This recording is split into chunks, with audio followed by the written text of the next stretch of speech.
Demon slayer mark एक mysterious निशान है जिसे डीमन स्लेयर स्पेसिफिक कंडीशन में क्रिएट कर सकते हैं। सेंगोकू एरा के दौरान, जो कि डीमन स्लेयर का बहुत सुनहरा दौर था, उसमें सबसे पहले ब्रीथिंग स्टाइल के प्रोजेनिटर्स ने अपने जिस्म पर कुछ निशानात जाहिर किए जो बाद में डीमन स्लेयर मार्क्स के नाम से मशहूर हुए। डीमन स्लेयर मार्क्स वो पैदाइशी निशान है जो डीमन स्लेयर के चेहरे या बाज़ औक़ात उसके जिस्म पर जाहिर होते हैं, और आप इस निशानों की सिमिलैरिटीज किसी डीमन के सिरों से कर सकते हो।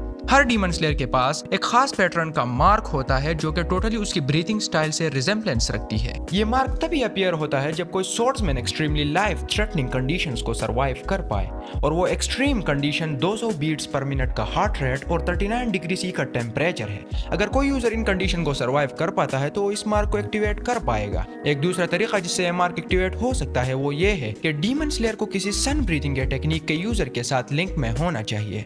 जब सन ब्रीथिंग का यूजर अपना मार्क अवेकन कर लेगा तो उसके साथ ऑटोमेटिक उसके आसपास के डीमन स्लेयर में जो सबसे ज्यादा टैलेंटेड होगा उस पर डीमन स्लेयर मार्क अपीयर हो जाएगा। एक बार जब ये मार्क अवेकन हो जाए तो उसके साथ यूजर की एबिलिटी और भी ज्यादा इनहेंस हो जाती है। इस मार्क से न सिर्फ यूजर की पावर में इजाफा होता है बल्कि उसकी एजिलिटी भी ड्रामेटिकली इंक्रीज हो जाती है।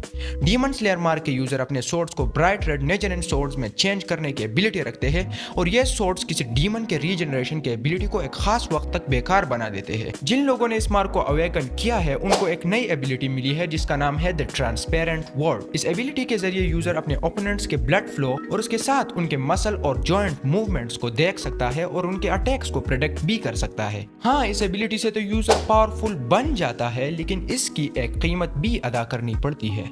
इस टेक्निक से यूजर की बॉडी पर बहुत स्ट्रेन क्रिएट होता है जिसकी वजह से उसकी लाइफ स्पैन में कमी आ जाती है, और जो लोग इस मार्क को अवेकन कर लेते हैं तो वो सिर्फ 25 साल की उम्र तक ही जिंदा रह पाते हैं। तो ये रही डीमन स्लेयर मार्क से रिलेटेड तमाम बातें जो आपको मालूम होनी चाहिए। अब आगे बात करते हैं इस मार्क के यूजर और इनके मार्क पैटर्न के बारे में। तो इस मार्क का सबसे पहला यूजर यूरिची सुगिकुने था, जो कि डीमन स्लेयर का सबसे स्ट्रॉन्गेस्ट कैरेक्टर होने के साथ साथ वो पहला वाहिद इंसान था जो डीमन स्लेयर मार्क के साथ पैदा हुआ था। अगर बात की जाए इसके मार्क के पैटर्न के बारे में तो वो फ्लेम्स को रिजेंबल करती है जो कि उसके फोरहेड के लेफ्ट साइड पर मौजूद है। इसका सेकंड यूजर मिचिकात्सु सुगिकुने था जो कि यूरिची सुगिकुने का भाई था। अगर बात की जाए इसके मार्क के पैटर्न के बारे में तो वो भी फ्लेम्स को रिजेंबल करती है जो कि इसके फोरहेड के लेफ्ट साइड और साथ ही साथ में इसके बॉटम राइट चीक पर अपीयर होता है और इसके नेक तक फैला होता है। इसके थर्ड यूजर सीरीज में हमें थांजिरो कामाटो दिखाए गए जिसके मार्क भी यूरिची सुगिकुने की तरह फ्लेम से रिजेंबलेंस रखता है, और ये मार्क इसके फोरहेड के लेफ्ट साइड के स्कार को रिप्लेस करके अपीयर होता है। नंबर 4 मुचिरो तोकितो। इसके मार्क का पैटर्न क्लाउड्स को रिजेंबल करता है जो कि इसके दोनों चीक्स और इसके फोरहेड पर अपीयर हुआ था। नंबर 5 मित्सुरी खान रोजी। इसकी मार्क बटरफ्लाई को रिजेंबल करती है जो कि इसके नेक के लेफ्ट साइड पर अपीयर हुई थी। नंबर 6 ग्यो तोमियोका। इसके मार्क का पैटर्न वाटर स्ट्रीम को रिजेंबल करता है जो कि इसके चीक के लेफ्ट साइड पर अपीयर हुआ था। नंबर 7 ग्योमे हिमेजेमा। इसके मार्क का पैटर्न ग्राउंड फिशर्स को रिजेंबल करता है जो कि इसके दोनों हाथों पर अपीयर हुआ था। नंबर 8 सानेमे शिनोजुगावा। इसके मार्क का पैटर्न विंडमिल को रिजेंबल करता है जो कि इसके राइट चीक पर अपीयर हुआ था। नंबर 9 एंड लास्ट वन उबानाए इगोरो। इसके मार्क का पैटर्न एक सरपेंट को रिजेंबल करता है जो कि इसके शोल्डर पर अपीयर हुआ था और इसके फोर आर्म तक फैला हुआ था।